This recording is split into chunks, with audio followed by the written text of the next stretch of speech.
The Void, Series 1, Episode 5. O Come, O Ye Faithful. Written by Richard Marcus Powell. Chapter 10. The Banshee's engines hummed gently, reflecting the pilot's anticipation. Nikolai Sokolov sat patiently, awaiting the order. This was the part he loathed, caught between the preparation for battle and the battle itself. It was these moments that allowed doubt to creep in, for one's own mortality to encroach upon their duty. A pilot could feel more terrified in these moments than in the battle itself. It was in these moments that they could contemplate the likelihood of their own impending doom. A fighter pilot's life was an inherently fragile one where it only took one hit to kill you. The ships they flew were remarkably well put together, brimming with power and weapon systems, but their size made them weak to damage of any kind. The fighter's primary defense was evasion. If Nikolai was honest, he often felt such intense fear in these moments, he would pray for the battle to be joined just so he could escape the overwhelming dread. Better to be fighting the enemy than your own despair. They all sat listening to the unfolding battle, waiting patiently in the rapid fighter release corridors. They could see the void ahead of them, only the coupling behind the ship holding them from it. Vacuum surrounded the ship, indicating they were outside it, even if they were within the confines of the superstructure. The hangar was several levels above them, but they couldn't launch everyone from there simultaneously as proximity was an issue. The rapid fighter release corridors existed for this kind of mass deployment. Sokolov launched fighters to protect the Rock. Copy, Commander, Sokolov responded, grateful for the interruption to his pondering of mortality. Alpha Wing release!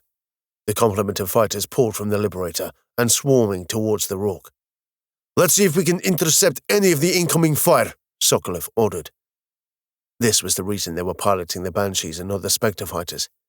The latter was a superb ship for skirmishing with other fighter groups, but the Banshee was designed for fleet defense. The targeting systems were much more advanced, enabling them to track missiles and other projectiles with great precision. The faster the projectile, the less likely the chance for intercepting it, so success depended on what the incoming fire was composed of.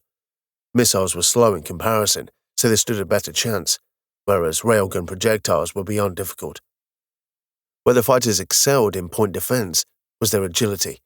They could get to the incoming fire and take it down away from the ship, whereas the larger ships were restricted by their mass and range. Head towards the Rock and work your way back along the trajectory. Try and close in on the egresses. Destroy the incoming fire as soon as possible. Sir, there's not much left of the Rock. They were right. Sokolov brought up the external stream of the Rock. They were still some distance away, but he could see already they were too late. The Rock was venting badly and trailing wreckage. The port side of the ship was devastated. Around a third of the ship blasted away from the main hull. There were small objects drifting around the scarring, and it did not take long for them to realize they were the corpses of the crew. The incoming fire was still hitting the Rock, even though it was no longer a threat, the Cadir wanting to ensure the ship could not escape. The ship suddenly detonated as a critical hit was made to an integral system. For an explosion like that, it had to be the power systems. The flash was bright, but the reactive nature of the display prevented any of the pilots from being blinded. There was no shockwave, for there was no medium for it to travel through, but there was a surfeit of debris heading their way. Watch for debris, Sokolov warned. You're hit, you're dead. It was a stock reminder, and needed to be reiterated in these circumstances. A little bit of shrapnel could cause catastrophic damage. Rock is down, Hannah updated. Fighter group, defensive perimeter around the Liberator. You heard the commander. Perimeter watch. Identify, isolate, and intercept. Their duty was now to defend the Liberator. Being such a large target and the obvious candidate for the command ship, it made sense for it to be the prime target. It didn't look like it was this case in the battle, though. Whatever the reasoning for the Cadir's target calling, it still made sense to anchor around the Liberator. It was the center of the fleet, making it much easier to reach any other ship. Alpha Wing, defend HDR Defoe, Hannah allocated priorities. On our way. The Defoe is a large battleship, and capable of staying alive for longer. Take out what you can and stay clear of the fleet's target trajectory. There were so many projectiles and missiles inbound, that it made little sense to coordinate their defense, as the group acting autonomously could intercept more. As they were engaged shooting down projectiles, one of the Banshees just disappeared from the wing. An alert sounded to indicate the status change. "Who just got vaped?" "Edmonds." Sokolov glanced at the wing composition, which confirmed the loss. Edmonds, there 1 second, gone the next. Not even an indication of what destroyed her. "Alpha Wing, please be advised. Incoming Cadir interceptors have been detected." "Acknowledged." Interceptors meant they were tasked with their destruction. They were specifically designed for anti-fighter roles. "Beta Wing, release," Sokolov announced. "Try and get your team on those interceptors." "We're inbound, sir." The Beta Wings were in the Spectres. They were standing by in case of this eventuality, and were in the more agile fighters. Not that Banshees were bad for anti-fighter warfare, as it was a multi-role fighter, but the Spectre was a specialist interceptor, and just that little more agile. The Alpha Wing continued to perform their task, strafing across the firing arc and taking out what they could. Sokolov fired the thrusters to swing his ship around, fired the main engines to alter his momentum in a new direction, then swinging his ship around to face the firing arc of the large ships so he could face all his weapon systems into it. Sokolov could see the Defoe was moving to a safer position where it was protected by other ships and had its damaged areas shielded by the Liberator. Some of the smaller ships were being attacked, but no concentration of firepower emerged until the Shackleton came under attack. Alpha Wing moved to protect the Shackleton. His wing changed their focus, now moving towards the battle cruiser. Within seconds, it was starting to move position in the formation, as one ship moved to replace it. "Cadir interceptors on our backs," one of the fighters called out. "Dryden, where are you?" 5 seconds out. Sokolov made a decision. With the interceptors behind them and the Banshees heading directly towards the Shackleton, they would be easy targets. "Hamel, Coop, 180 and engage the interceptors with me. Rest of you protect the Shackleton." Sokolov, Hamel, and Coop all flipped their ships to face backwards, their momentum carrying them towards the Shackleton still. They started to use their thrusters to jink whilst travelling in reverse. This was a tricky position to fight from, but shifting momentum in the opposite direction took time and effort, time that could be better spent. Besides, with the Beta Wing inbound, they could revert and still conserve their momentum once they arrived. This was all about laying down some interference with those seconds in between. "Select random targets, break up their formation a little. Disruption over destruction." Hamel and Coop both acknowledged, and the three of them started firing at the Cadir interceptors, all the while bobbing up and down, side to side as they hurtled backwards. The fire did what it was intended to. Rushing headlong into it, the Cadir had to bank. 2 of them were obliterated immediately as they started to change direction. Hamel got 2 more as several strayed directly into his line of sight.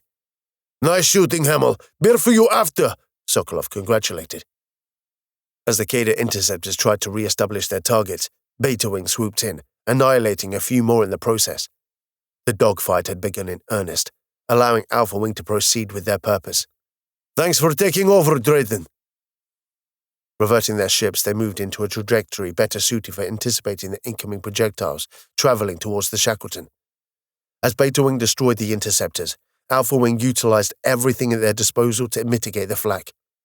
Despite their best efforts, they were only responsible for negating a small percentage, but even this small percentage could save a ship, and by extension, a fleet. They were a small cog in the larger fighting machine, but they were still an important one. Drones were useful, but when the technology level of the opposing fleet was the same, they usually just ended up cancelling each other out, with superior numbers being the usual winning factor. Pilots still offered the edge of intuition and creativity. The Shackleton started to slide out, having taken significant damage. Alpha Wing's contribution could have been enough to save the ship and her crew. He took pride in that. A pilot's existence was a risky one, but considering he contributed to saving thousands of lives, it was a rewarding one. "So we could do with some help," Drayden announced. "We're being outnumbered here." "Liberator Alpha Wing moving to assist Beta Wing." With no hesitation, they converged and headed back towards the Spectres. The Cadir interceptors were swarming Drayden's team, using their superior numbers to overwhelm them. Some of them had been destroyed already, and they were in serious danger. "Okay, engage at will, call for support if required." The initial volley took out a number of Cadir who had clumped together, before all the Banshees peeled out of formation. Sokolov could see one Spectre being hounded by 3 Cadir and took off after it. He eliminated 2 of them before they realized he was there, and the third one started to maneuver randomly in an attempt to shake him. Sokolov tried to predict where he was going to move yet, laying down fire ahead of him, but he was an evasive individual, rolling and yawing effectively. Still, it got him off his target and gave his wingman some room. "Danke, sir." "No problem, Callan. Pay it forward," Sokolov responded. This was chaos, but expected. Fleet defense often ended up in a brawl as one fleet moved to counteract the other. In a weird way, it was a compliment, as it meant the enemy saw them as a threat, and if they were a threat, they were accomplishing what they set out to do. He flew erratically, searching for a new target, but not wanting to remain static and become one. Another Spectre was being hounded by a number of Cadir interceptors, and he chased after them. The Spectre pilot was doing well, pushing the capabilities of the ship as far as they could. Sokolov couldn't quite match that agility, but the Cadir interceptors could. Still, he didn't need to be, as he was hunting them. Proximity alerts started sounding, and then he realized he'd picked up a tail. 1 Cadir interceptor at the moment, but there will be more. He managed to pick off one of the interceptors following the Spectre, and then he turned to face his foe. 3 interceptors were now converging on him, all from different trajectories. He trained his reticule on the first as he hurtled backwards away from it. The interceptor was moving wildly and closing in fast, but he held his nerve, firing in short bursts ahead of the predicted movements. It took 5 bursts, but he eventually predicted correctly and took him out. But the other 2 were getting close. The second interceptor exploded as a wing member vaporized it, and the third was damaged by a separate teammate. "Chan, Kublev, drinks for you later," Sokolov commended. Mere seconds after he finished his sentence, Kublev vanished from existence, his Spectre taken out by the very interceptor that had been tailing him, one of the group Sokolov had been trying to rid him of just seconds previously. Sokolov cursed himself. He'd lost a good pilot thanks to his own inability to deal with the enemy quickly enough. That will haunt him, like all the people who had died under his command. He could tell himself that that was the nature of their role, but it never helped. They were his responsibility, and their deaths were his failure. He couldn't brood, though. Combat wouldn't let him. He would have to be mourned later. For the moment, he had to fight and adhere to his mantra. "You're hit, you're dead."